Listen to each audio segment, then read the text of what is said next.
읽어드리는 이 말씀은 선지자 하박국의 기도입니다. 실제적으로 하박국이 드린 기도, 우리가 말하는 피티션, 청원은 2절, 한 절 말씀입니다. 3절 말씀부터 끝절까지는 하박국의 감사와 찬송으로 되어 있습니다. 하박국이 하나님께서 주신 모든 계획, 하나님의 뜻, 이러이러한 일을 내가 이후에 실행할 것이라는 예언의 말씀을 듣고 어떤 기도를 드렸는가? 시기는 매우 다르지만 또 상황도 다를 수 있습니다. 오늘 우리가 이 시간 이 땅에서 이 시대의 믿음 생활하면서 우리에게 적용할 수 있는 아주 좋은 기도의 모범입니다. 성경에 많은 기도가 나옵니다.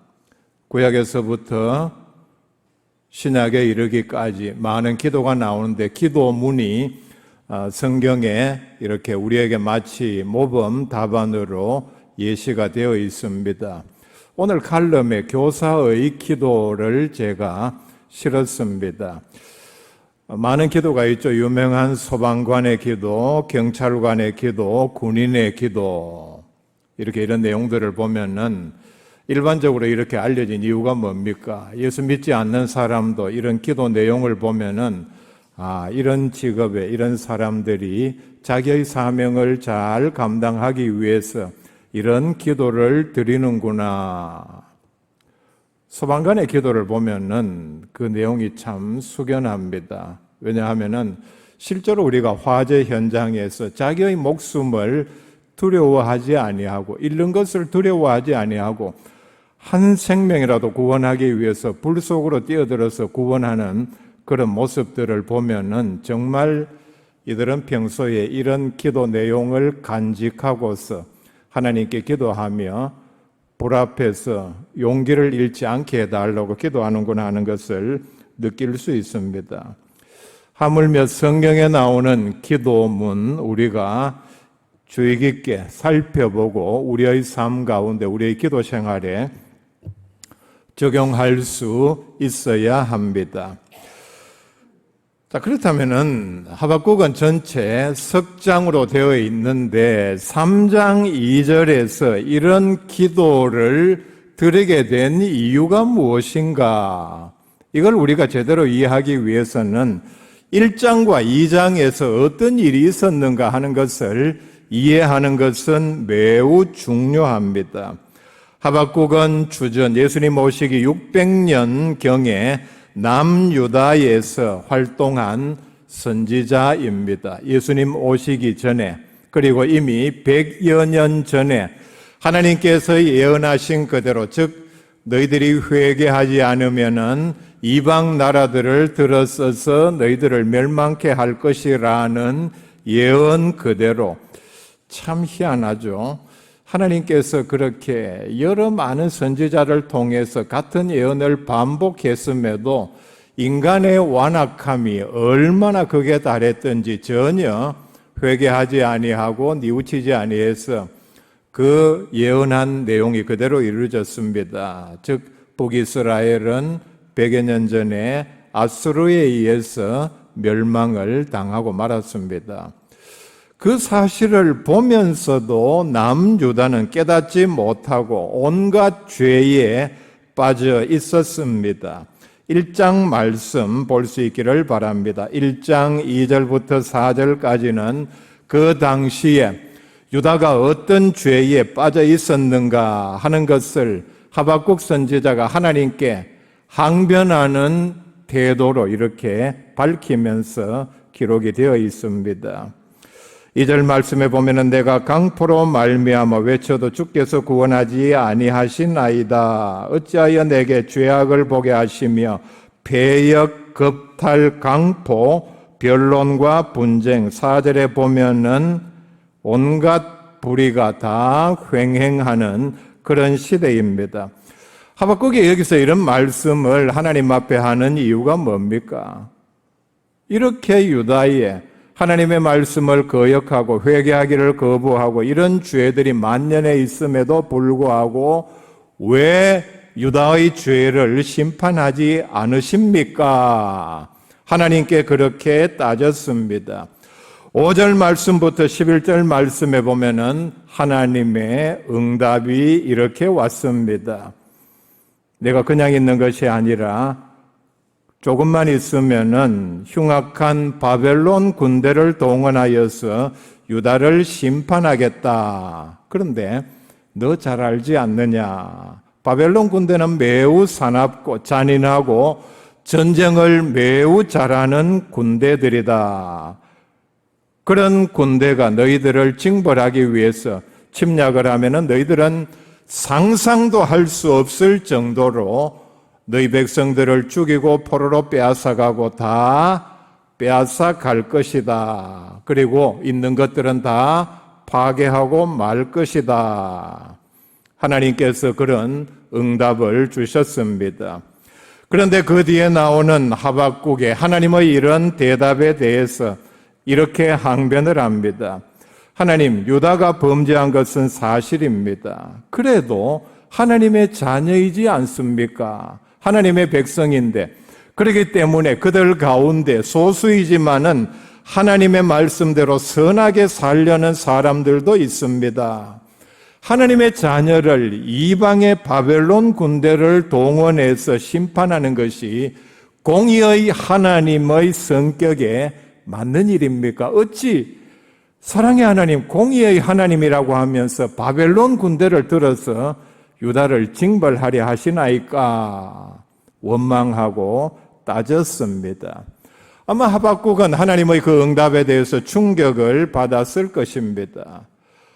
내가 원한 하나님의 이 대답이 이것이 아닌데, 아무리 유다의 불법과 폐역이 만연하다 할지라도 하나님께서 이런 식으로 바벨론 군대를 동원해서 징벌한다는 것은 너무하지 않은가? 엄청난 고민을 했습니다. 자, 2장 1장 말씀 보시기를 바랍니다. 그래서 하박국은 이런 태도를 취합니다. 내가 내 파수하는 곳에 서며 성루에 서리라. 그가 내게 무엇이라 말씀하실는지 기다리고 바라보며 나의 질문에 대하여 어떻게 대답하실는지 보리라 하였더니, 하박국은 1장 뒷부분에 나오는 하나님의 응답만으로는 도무지 이해할 수 없었습니다. 그 마음에 품고 있던 의문도 풀리지 않아서 새로운 하나님의 응답을 구하기 위해서, 즉 자기가 원하는 하나님의 대답을 듣고 싶어서 성루의 망대에 올라갔다, 파수하는 자리에 올라갔다 말씀을 합니다. 파수하는 곳 성루는 멀리서 침략해 오는 적을 감시하는 곳입니다.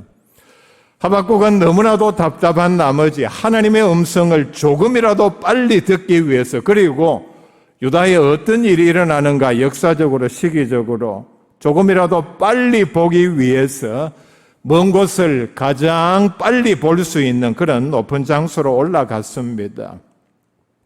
그 뒤에 하나님께서 응답하셨습니다. 그런데 하박국이 마치 우리가 원하는 정답 같은 대답을 하지는 않았습니다. 2장 뒷부분에 나오는 하박국의 의문에 대한 추가 응답은 이렇게 나타납니다.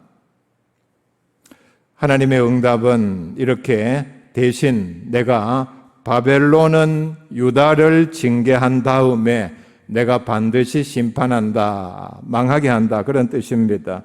그리고 4절 뒷부분에 보면은 하박국은 전혀 묻지 않은 것에 대해서 마치 엉뚱한 대답처럼 보이지만은 아마 이런 상황에서 이스라엘 백성들이 가져야 할 가장 중요한 믿음의 자세를 말씀을 했습니다. 유명한 말씀이죠. 그러나 이런 모든 환난 가운데에서도 의인은 그의 믿음으로 말미암아 살리라는 말씀입니다. 이 말씀의 뜻은 환난 가운데서라도 역사를 주관하시는 하나님의 섭리, 하나님의 선하심을 믿는 믿음으로 하나님만을 바라보라는 응답입니다. 그 다음에 우리가 주의해야 할 대목은 14절에 나오는 말씀입니다. 이는 물이 바다를 덮음같이 여호와의 영광을 인정하는 것이 세상에 가득함이니라 말씀입니다. 이 말씀의 뜻은 하박국에게 이런 때가 올 것이라는 미래를 보여주셨습니다. 하박국이 지금 괴로워하고 고민하는 문제가 뭡니까? 지금 당장에 자기 주변에, 심지어는 하나님의 말씀을 전하는 자기를 위협하며 둘러싸고 협박하고 하나님의 말씀을 전하지 못하게 하고 거기에다가 온갖 사회의 왕으로부터 백성에 이르기까지 만연한 모든 불의와 패역에 대해서 그는 참을 수가 없었습니다. 그런데 하나님의 응답은 이 14절에 나타난 하나님의 뜻은 그때가 되면은 바벨론도 사라지고 모든 악도 사라지고 그리고 너를 괴롭히는 둘러싸서 위협하는 이런 악인들도 사라지고 오직 이 세상에는 하나님을 찬양하는 백성들로만 넘쳐날 것이라. 이런 놀라운 비전, 미래를 바라보는 그런 눈을 가져라. 하나님의 말씀입니다. 2장 1절에 파수하는 곳 성루에 섰다. 이 말은 하박국은 시대의 그리고 역사의 파수꾼이라는 사실을 우리에게 강조를 합니다. 내가 파수꾼이다 이렇게 말하는 것보다는 자신이 파수꾼임을 파수하는 곳 높은 망루의 성루에 섬으로써 파수꾼으로서 하나님께서 내게 어떤 말씀을 하시는가 이걸 받아서 전하기 위함입니다. 그래서 유다에 다가오는 위협에 대해서 가장 빨리 알고 백성들에게 전하기 위해서 선지자로서 파수꾼으로서의 사명을 이렇게 행동으로 나타내 보이고 있습니다. 상징적인 의미입니다. 굳이 우리가 하나님의 음성은 높은 성도에 올라가지 않아도 들을 수 있기 때문입니다. 그런데 그가 이런 자세를 보인 이유가 뭡니까? 조금이라도 빨리 더 정확하게 하나님의 뜻을 전하기 위함입니다. 미래에 다가오는 유다에 대한 위협을 조금이라도 이스라엘 백성들에게 유다에게 빨리 알리기 위함입니다. 아모스 3장 7절에 주 여호와께서는 자기의 비밀을 그 종 선지자들에게 보이지 아니하시고는 결코 행하심이 없으시리라. 즉 하나님께서는 분명히 유다의 어떤 일을 행하실 때에 분명히 이 시대의 파수꾼인 나에게 말씀하실 것이다. 그렇다면 나의 사명은 무엇이냐? 선지자로서 그 말씀을 받아서 있는 그대로 정확하게 전하기 위함이라. 그의 마음의 태도입니다. 하나님의 모든 응답을 들은 하박국은 이제 오늘 말씀에 나오는 기도를 합니다. 정확하게 표현을 하면은 선지자의 기도보다는 파수꾼의 기도입니다. 내가 역사의 시대의 파수꾼으로서 유다의 이스라엘의 미래를 내다보는 이런 일들을 하나님으로부터 들었다면은 당연히 그의 태도는 이제 파수꾼으로서 민족과 나라를 위한 미래를 위한 기도를 드려야 한다. 그 내용이 무엇이냐? 2절에 나오는 두 가지 청원입니다. 첫째는 주의 일을 이 수년 내에 부응하게 하옵소서, 나타내시옵소서. 파수꾼으로서 첫 번째로 드린 기도입니다. 2절 앞부분에 여호와여 내가 주께 대한 소문을 듣고 놀랐나이다. 주께 대한 소문은 하나님께서 하박국에게 전해주신 미래에 대한 모든 하나님의 계획입니다. 바벨론을 징벌하고 그 전에 바벨론이 유다를 징벌한다 그랬죠. 그 일이 끝나면은 하나님께서 바벨론을 징벌하고 다시 유다에게 부흥을 주실 것이라, 회복시킬 것이라, 이런 모든 내용들을 들었을 때에 하박국은 놀랐다. 주의 일을 이 수년 내에 부흥하게 하옵소서, 나타내시옵소서.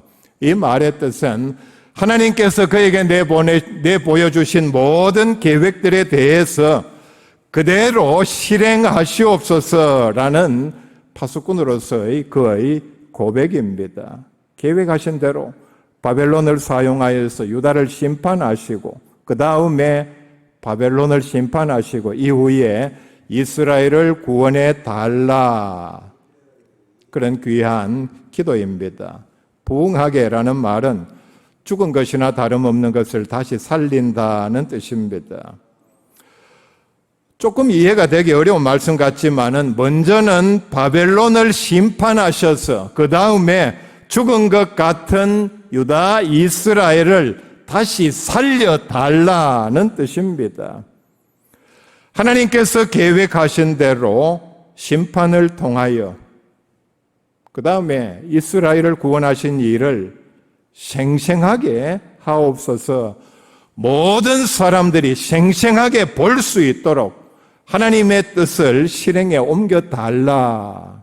그런 뜻입니다. 하나님은 계획하신 바를 반드시 실행하십니다. 하나님의 계획에, 하나님의 실행에 어느 누구도 막을 수 없습니다. 이미 2장 3절에서 이렇게 말씀을 합니다. 하나님의 말씀입니다. 이 묵시는, 그러니까 이 계시, 이 뜻은 정한 때가 있나니 그 종말이 속히 이르겠고 결코 거짓되지 아니하리라. 비록 더딜지라도 기다리라.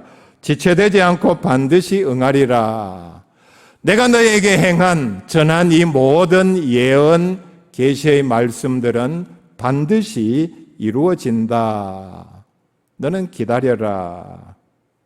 우리는 하나님의 뜻이 이루어지게 해달라고, 그 뜻을 이루어달라고 기도할 수 있어야 합니다. 주기도문에 그런 뜻이 나오죠.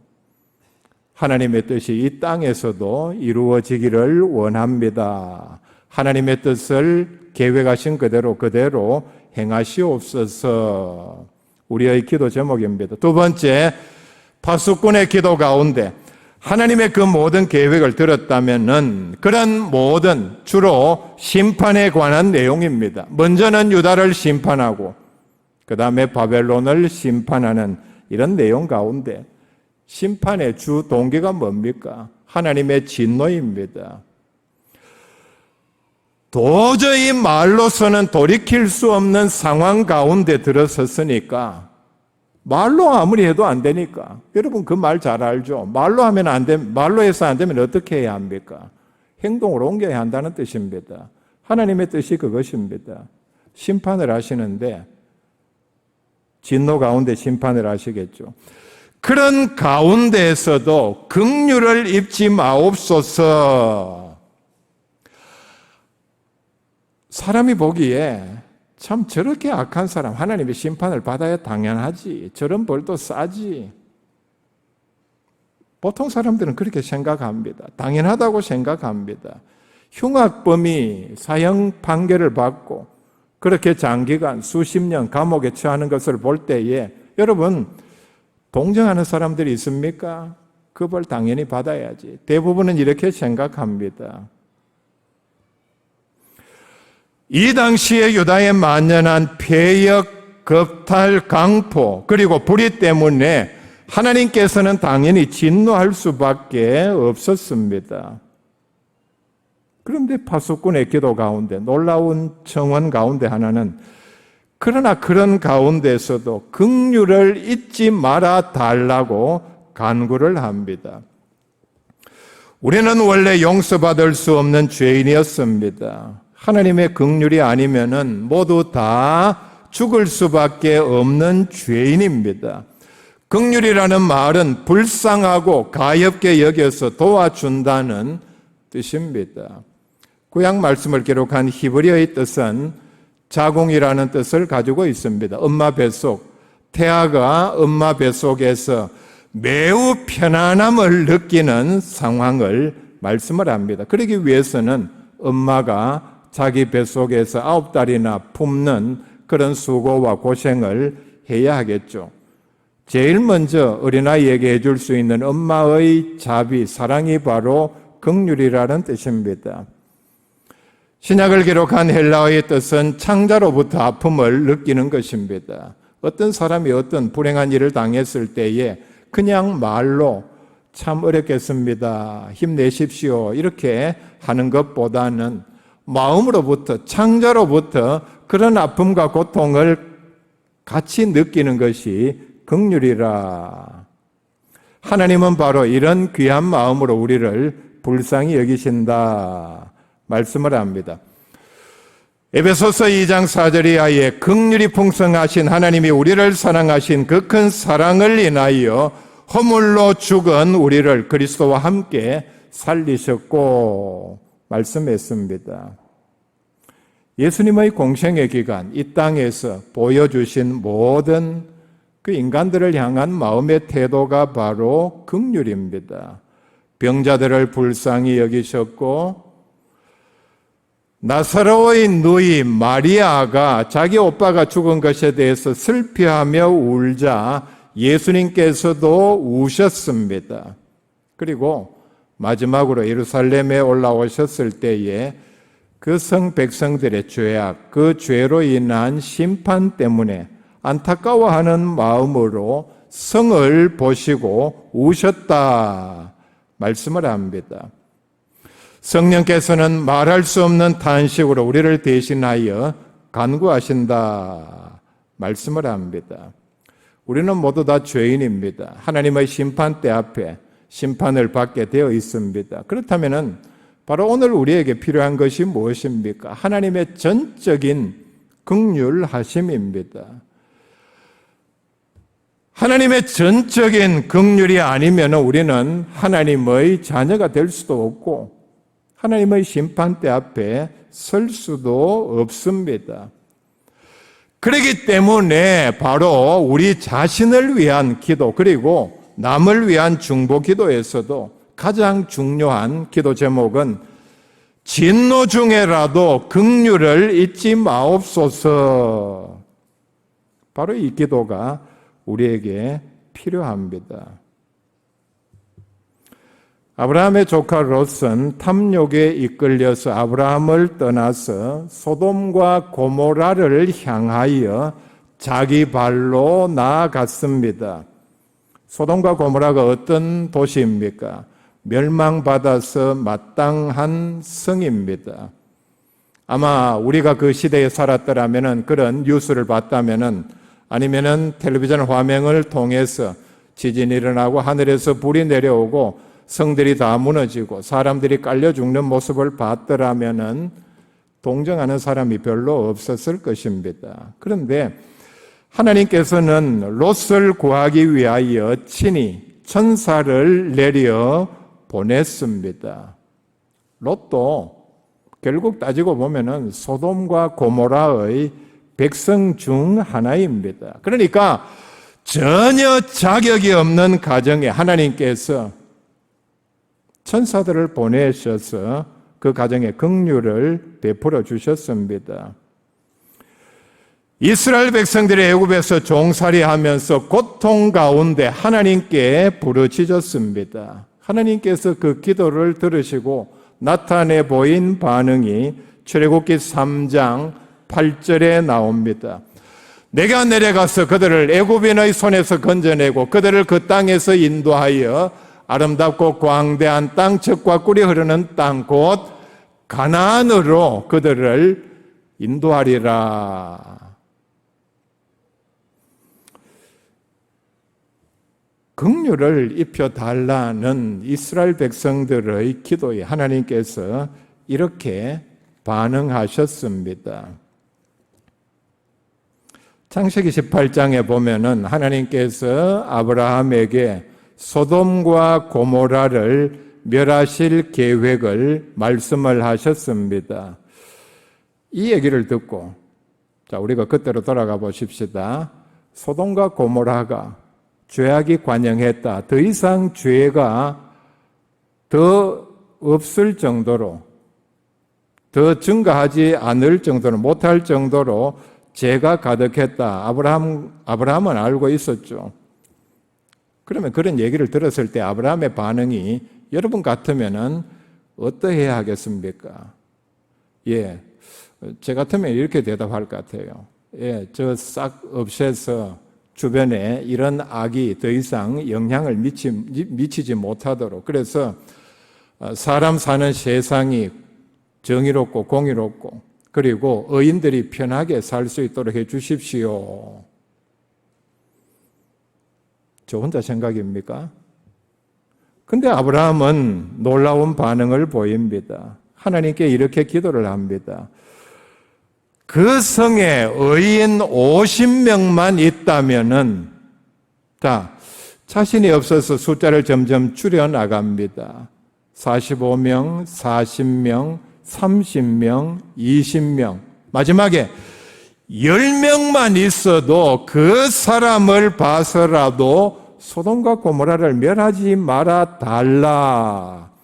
하나님의 긍휼을 구했습니다. 말씀 가운데는 짧게 나타나지만은 하나님 앞에서 아브라함은 그 무시무시하게 타락한 소돔과 고모라를 위해서 6번이나 기도 제목을 변경을 하면서까지 하나님 앞에 긍휼을 구했습니다. 도무지 이해할 수 없죠. 그 소돔과 고모라를 위해서 하나님께 긍휼을 간절히 구했습니다. 한 번 구한 것이 아니라 6번이나. 어찌 보면 참 무리한 일이죠. 하나님 앞에서. 모세가 십계명을 받기 위해서 자리를 비운 사이 이스라엘 백성들은 광야에서 금으로 우상을 만들고 절을 했습니다. 하나님께서 진노하셨습니다. 하나님의 이 진노에 대하여 모세는 이렇게 기도를 합니다. 출애굽기 32장 32절에 나오는 말씀입니다. 그러나 이제 그들의 죄를 사하시옵소서. 그렇지 아니하오면 원하건대 주께서 기록하신 책에서 내 이름을 지워버려 주옵소서. 모세의 기도 내용이 뭡니까? 이스라엘 백성들은 하나님의 은혜를 잊어버리고 배신하고 우상을 섬기는 엄청난 죄를 지었는데, 그런 끔찍한 죄를 지었다 할지라도 용서해 달라. 용서하지 못하신다면 차라리 나를 버리시는 한이 있더라도 하나님께서는 이스라엘 백성들을 버리지 말아달라. 긍휼을 간절하게 구했습니다. 정말 모세는 지도자다운, 선지자다운 기도를 하나님께 드렸습니다. 예수님께서 십자가상에서 하신 첫 번째 말씀이 누가복음 23장 34절에 나옵니다. 자신을 십자가에 못 박는 사람들을 위하여 아버지 저들을 사하여 주옵소서. 자기들이 하는 것을 알지 못함이니이다. 극심한 고통 가운데서 이런 기도를 드린 것을 보면은 예수님의 근본 마음이 얼마나 긍휼하신가. 자기를 대적하고 또 넓은 범위에서는 조롱하며 비난하고 방해하는 모든 사람들을 위하여 드린 예수님의 기도입니다. 야고보서 2장 13절에 긍휼을 행하지 아니하는 자에게는 긍휼이 없는 심판이 있으리라. 긍휼은 심판을 이기고 자랑하느니라.